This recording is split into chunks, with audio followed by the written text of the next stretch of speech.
Good morning student. वापस से आपके लिए लेके आया हूं एक खूबसूरत सा चैप्टर जिसका नाम है एक और जन्मदिन। हरिशंकर परसाई जी के द्वारा लिखा गया ये बहुत ही खूबसूरत सा ये एक चैप्टर है जिसमें आपको हास्य, कटाक्ष एंड व्यंग इतने सारे हैं कि आपको अपने आप पे, समाज पे और अपने दोस्तों पे भी हंसी आएगी। तो आज हम करेंगे उसके question answers and grammar part. तो शुरू करते हैं यहाँ पर उसके शॉर्ट आंसर से। एक और जन्मदिन, chapter number 16, standard 12 Hindi subject का। एंड फर्स्ट क्वेश्चन है, लेखक क्या भूलना चाहता है? तो लेखक अपना जन्मदिन भूलना चाहता है। बुजुर्ग मित्र ने लेखक से क्या कहा? तो बुजुर्ग मित्र ने लेखक से कहा कि उन्हें याद है कि उसका जन्मदिन है, वे बड़े ही ठाट से उसको मनाएंगे, इसलिए वह कहीं बाहर न जाए। परंतु वो बुजुर्ग मित्र आए नहीं, सिर्फ बोल के रह गए।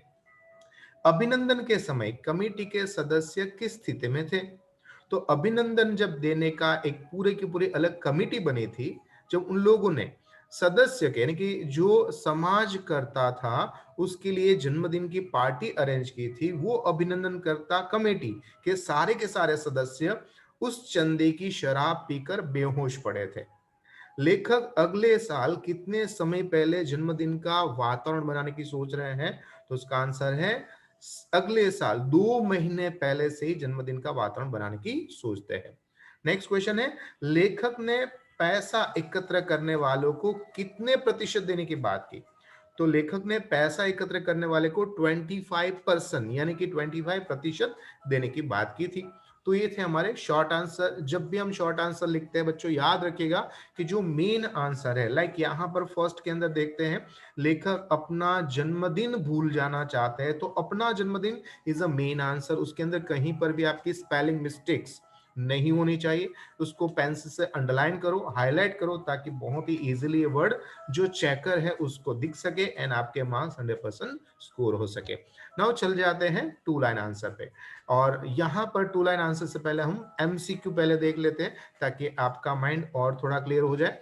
लेखक के जन्मदिन का भेद इस प्रकार मालूम हुआ कि गलती से एक किताब के फ्लैग पर उसने जन्मदिन की तारीफ छप गई थी। ये वाला आंसर आएगा। ठीक है। नेक्स्ट क्वेश्चन है, खटका होने पर दरवाजा खोला तो सामने कौन खड़ा था? कुत्ता खड़ा था। क्वेश्चन नंबर 3, बुजुर्ग मित्र का जन्मदिन मनाने में तकलीफ हुई क्योंकि उसका जन्म 1 अप्रैल को ही आ गया था, तो ऑब्वियसली उसका जन्मदिन नहीं मना पा रहे थे। एक नेताजी 28 फरवरी को उदास रहने लगे क्योंकि उसका जन्मदिन 4 साल में एक ही बार आ रहा था, इसलिए वो उदास रहने लगे। ठीक है। Now that is MCQ. उसके बाद है दूसरे भी एमसीक्यू जो आपके पास 3 है। लेखक दुखी हुए क्योंकि यहां पर उसके आंसर भी हमने दिए हैं कि एक ही आदमी गुलदस्ता लेकर आया था, इसलिए हम भगवान की कसम खाकर कहते हैं कि इनका जन्मदिन 1 अप्रैल को ही है। अगले साल 2 महीने पहले से अखबार के जरिए जन्मदिन का वातावरण बनाऊंगा। तो आपके ऑप्शंस यहां पर है, आप ये भी कोशिश करें कि इसके थ्रू भी आपको मार्क्स मिले, क्योंकि आपको एमसीक्यू के भी क्वेश्चन बोर्ड में पूछे जाते हैं, तो ये भी आपके लिए उतने ही जरूरी है जितने वन लाइन आंसर। ठीक है ना। उसके बाद है टू लाइन आंसर। जब भी हम टू लाइन आंसर लिखते हैं बच्चों, तो उस समय के अंदर या राइट हैंड साइड या लेफ्ट हैंड साइड के अंदर इस तरह से गद्य करके लिखे। तो गद्य का नाम क्या है? दैट इज एक और जन्मदिन। लेखक महोदय का नाम लिखना है, that is Harishankar Parsai ji. And साहित्य प्रकार है, दैट इज कटाक्ष लेख, हास्य निबंध, या फिर आप निबंध भी कह सकते हो। ठीक है। नाउ यहां पर उसके बाद आपको आंसर लिखना चाहिए। क्वेश्चन है हमारे पास, लेखक अपना जन्मदिन क्यों छिपाता है? तो लेखक नहीं चाहते कि लोग उसका जन्मदिन मनाए और उसका अभिनंदन दे, इसलिए लेखक अपना जन्मदिन हमेशा छिपाते रहते थे। लेखक किसे बधाई देने को कहते हैं? लेखक कहते हैं मुझे बधाई देने से पहले झोपड़े में रहने वाले उन लोगों को बधाई देनी चाहिए जो गीली जमीन पर रहते हैं, सोते हैं, खाते हैं, पीते हैं, है ना। सांप और बिच्छू के पास उसको रहना बैठना होता है, निकलते हैं, वो उन्हें भरपेट खाना भी नहीं मिलता। और ऐसी स्थिति में जो 1 साल खींच लेता है, मेरे ख्याल से वो मरता नहीं है, 1 साल और जी लेता है, इसलिए उन लोगों को बधाई देनी चाहिए। नेक्स्ट क्वेश्चन, बुजुर्ग मित्र को जन्मदिन मनाने में तकलीफ क्यों हुई? बुजुर्ग मित्र 1 अप्रैल को पैदा हुए थे। 1 अप्रैल को अप्रैल फूल दिन मनाया जाता है। अखबार में सूचना छपाने और कार्ड बंटवाने के बावजूद उसके जन्मदिन समारोह में कोई नहीं आया। लोग समझते थे कि उन्हें अप्रैल फूल बनाया जा रहा है, इसलिए बुजुर्ग मित्र को जन्मदिन मनाने में तकलीफ हुई थी। ठीक है, तो ये हो गए आपके 2 लाइन आंसर। ना इसके बाद हम कर रहे हैं लॉन्ग आंसर, सविस्तार आंसर, या 7 8 या 10 12 लाइन में लिखने वाले लॉन्ग आंसर, है ना। ऐसे ऐसे अलग अलग आपको टाइटल बना के देंगे। जब भी ऐसे बना के देते हैं आपको 3 पार्ट्स में उसको डिवाइड करना है। First is the introduction part, second is the main answer, and third में आपको क्वेश्चन को रिपीट करना चाहिए। इससे आपका लुक आउट बहुत अच्छा आएगा। ऊपर इंट्रोडक्शन पार्ट में ही आपको 2 3 लाइन चली जाएगी, फिर आप 1 लाइन छोड़ के मेन आंसर लिखो, जिसमें आपके 7 8 लाइन चली जाएगी, फिर 1 लाइन छोड़ के आप एंडिंग पार्ट यानी कि कंक्लूजन, या फिर नहीं आता है तो क्वेश्चन को ही रिपीट कर सकते हो, तो वहां पर 2 लाइन चली जाती है। इस तरह से कम 6 8 लाइन हम विदाउट क्वेश्चंस हम भी लिख सकते हैं, अगर आपको इंट्रोडक्शन पार्ट आता है तो। इससे आपका लुक भी बहुत अच्छा आएगा, एंड आंसर जो है उसमें अगर थोड़ा बहुत नहीं आता होगा तो भी आपके 50% मार्क्स मिलने के चांसेस बढ़ जाते हैं। ठीक है, नाउ क्वेश्चन क्या है, जन्मदिन के बारे में लेखक के विचार स्पष्ट करें। लेखक के अनुसार जन्मदिन मनाना और अभिनंदन करना पाश्चात्य अंधा अनुकरण है ना, यानी वेस्टर्न कल्चर मानते हैं। इसका एक नमूना है। वे कहते हैं जन्मदिन की बधाई देनी हो तो उन लोगों को देनी चाहिए जो लोग झोपड़े में रहते हैं, जो सुविधा से वंचित है और उन्हें भरपेट खाना भी नहीं मिलता। वे लोग रोज रोज मरते हैं फिर भी जीते हैं, पर मौत से जीत कर आते हैं, और ऐसे समय में वो अगर 1 साल खींच लेते हैं और मरते नहीं हैं, वो लोग जन्मदिन की बधाई देने के पात्र हैं। कहीं कहीं तो जन्मदिन का अभिनंदन करना एक धंधा भी बन चुका है। पैसा जमा होता है फिर उसको खाया जाता है। ऐसे जन्मदिन अभिनंदन का कोई अर्थ नहीं बनता है।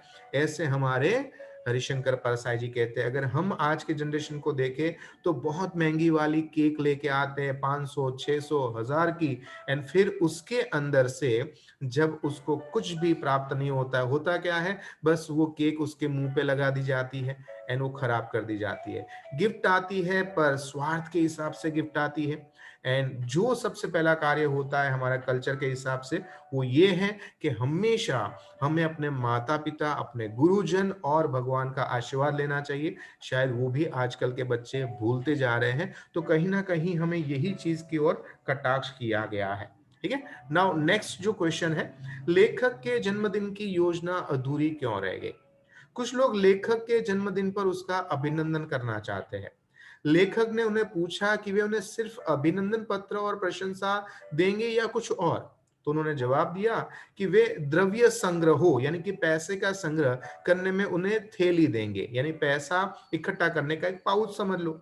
लेखक ने उसे कहा कि अधिक से अधिक पैसा एकत्र कीजिए और उसमें से 25% बाकी मेरा, 25% आपका और बाकी मेरा है 75%।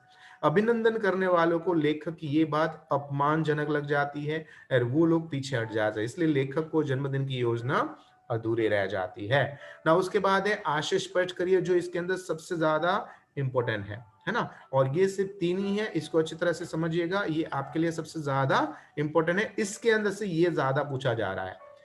ये जीने की इच्छा को खाकर जीवित है।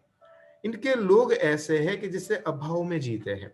उन्हें झुग्गियों में, झोपड़ियों में रहना पड़ता है, जहां पर सांप बिच्छू निकलते हैं, उसको भरपेट खाना नहीं मिलता। ऐसे परेशानी में ऐसे लोगों जीने की इच्छा नहीं रहती, फिर भी लोग जीने की इच्छा न रहते हुए भी मजबूरी में जीते हैं। ऐसे लोगों के लिए कहा जाता है ये जीने की इच्छा को खोकर भी हमेशा जीवित रहते हैं।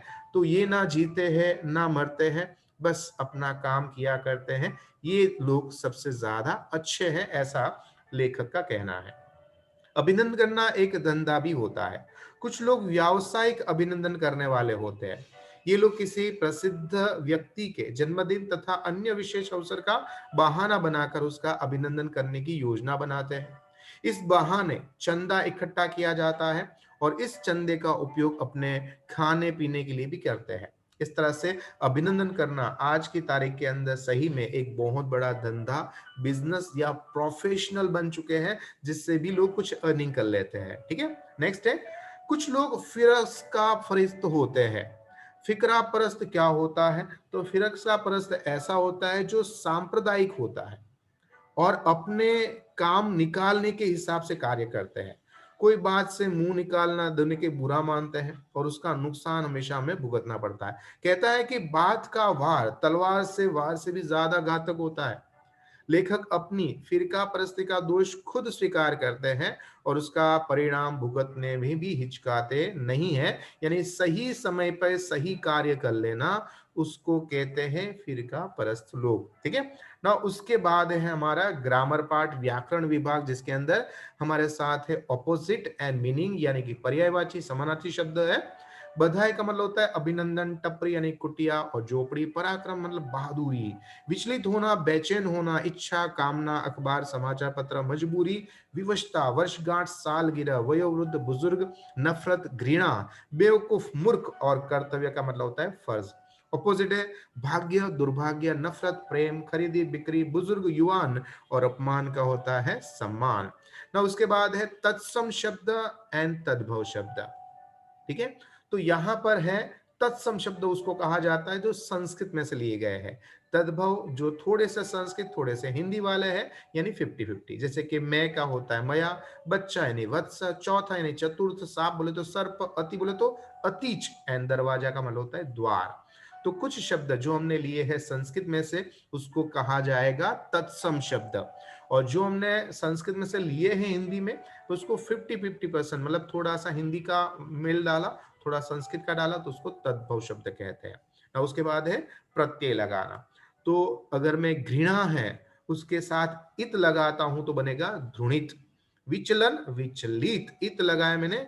जीव का इत प्रत्यय लगाने से जीवित होता है। जीवन का ई प्रत्यय लगाने से जीवनी होता है। मजबूर का मजबूरी होता है। खाट का खटिया, समाज सेवा का समाज सेवी, मेहनत मेहनताना, मुनाफा मुनाफाखोर, और उसमें ई लगा देते हैं तो मुनाफाखोरी। जमा के साथ हम और लगाएं तो जमाखोर, और ई लगाएंगे तो जमाखोरी। काला बाजार, काला बाजारी। सम्मान का होगा सम्मानित। तो ये सारे हमारे प्रत्यय हैं जो हमने पीछे ग्रीन कलर के लेटर्स के अंदर दिए हैं। दैट इज इत है, ई है, आना है, इया है, इत है। ये सारे हमारे प्रत्यय है जो ज्यादातर पीछे के साइड में लगते हैं। पीछे के प आता है, प्रत्यय का प आता है। पीछे वर्ड लगाने से, पीछे लेटर लगाने से जो चेंजेस आता है दैट इज प्रत्यय। तो आगे लगाते उसको क्या कहेंगे? तो आगे लगाते उसको उपसर्ग कहेंगे। अ से उपसर्ग ऐसा याद रख सकते हैं। ठीक है, जैसे हमने बताया चैन के आगे बे लगाया तो बेचैन, संगति के आगे वी लगाया विसंगति, मुख के आगे सम लगा दिया तो सम्मुख, करण के आगे अनु लगाया तो अनुकरण, मुख के आगे वी लगाया तो विमुख, चलित के आगे वी लगाया विचलित, भाग्य के आगे दूहु लगाया तो दुर्भाग्य। याद रखिए बच्चों, ये आपके लिए इतना अच्छा है वीडियो कि आप इसको ऑफलाइन करके एग्जाम के टाइम के, बोर्ड एग्जाम के टाइम पे, रिवीजन के टाइम पे आप उसको बार बार सुनोगे। सामने आपको वर्ड भी दिख रहा है, मैं पढ़ भी रहा हूं, तो आप उसको कभी भी एक बार दो बार आप सॉन्ग की तरह सुनते रहो। आपको गारंटी है उपसर्ग, प्रत्यय, समानार्थी, विरोधार्थी, विशेषण सारा, इवन क्वेश्चन आंसर लर्न हो जाएगा। कहते हैं ना, बार बार कोई भी चीज सुनने से वो हमारे मुंह पे बैठ जाती है। अगर हो सके तो मैं आपके रिक्वेस्ट करूंगा कि अर्ली मॉर्निंग के अंदर 4, 5, 6 बजे, या आप उठो भले कितने भी बजे, 7, 8 बजे, तो उस समय आप आधा घंटा भी अगर इसका रिवीजन कर लेते हो तो आपको बहुत बड़ा बेनिफिट हो सकता है। नाउ आगे बढ़ेंगे विशेषण की ओर। विशेषण के अंदर हमेशा क्या क्वेश्चन करना चाहिए, कैसा क्वेश्चन करना चाहिए, तो आपको बहुत ही अच्छी तरह से उसका विशेषण मिल जाता है। जैसे तकलीफ कैसी है, तो कैसी तो के बड़ी तकलीफ है, तो उसका आंसर हो गया। प्रोफेसर कितने हैं, तो के एक ही है, संख्यावाची विशेषण है। उसी तरह से आप यहां पर देख सकते हो समाज सेवी कैसा है, दैट इज वयोवृद्ध है। ठीक है, ये बुरा कैसा है, तो के बहुत बड़ा बुरा है ना। और यहां पर बताया गया गुलदस्ता कैसा है, तो बड़ा सुंदर गुलदस्ता है। तो इस तरह से आप यहां पर बहुत ही अच्छी तरह से विशेषण भी आप पहचान सकते हो। इसके बाद है शब्द समूह। मनमानी कीमत पर सामानों को खरीदना या बेचने का कारोबार को कहेंगे काला बाजारी। English word is a black marketing. अधिक उम्र वाला बुजुर्ग फूलों से बनाया हुआ गुच्छा को कहेंगे गुलदस्ता। फफ्ती कसने वाला चतुर को फिरासका परस्त कहेंगे और मेहनत के बदले में मिलने वाली रकम को कहेंगे मेहनताना। अपराध नियंत्रण का एक कानून को कहेंगे मिसा, एंड जिससे आने की तिथि तय ना हो उसको कहेंगे अतिथि, मेहमान या गेस्ट।